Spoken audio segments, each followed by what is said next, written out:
Here we are, Monday, February 6th. Ryan worked on some more grading here before we get hammered by rain, which is going to be pretty much any minute now.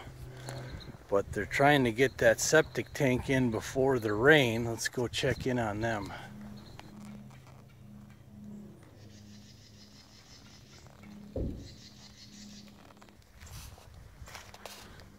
Right, that's progress. Got the tank buried.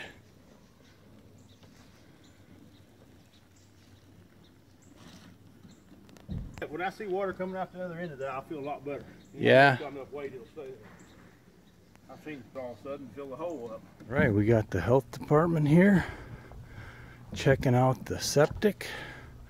It's actually one of the very few approvals slash permits that we actually need out in rural area.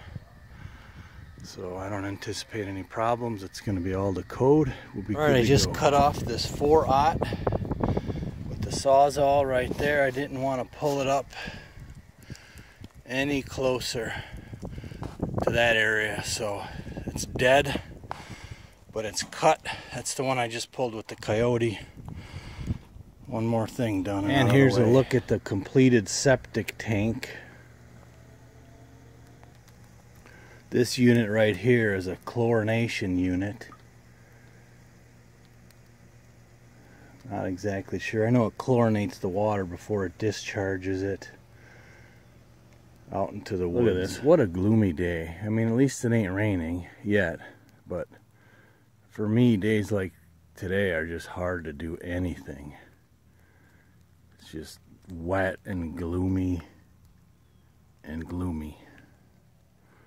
But it is Monday, so I guess it's par for the course for Monday. Right, there's the power line for the septic, and here's the new septic, and she's all backfilled and buried underground. We lucked out on the rain. We've had this foggy mist all day, and that pipe that Ryan is backfilling is the drain that now connects to the former drain on the concrete, which they covered up here, but it's right under there, and then it goes through this trench and all the way out there. So now we should be good with water in the basement, or no water I should say.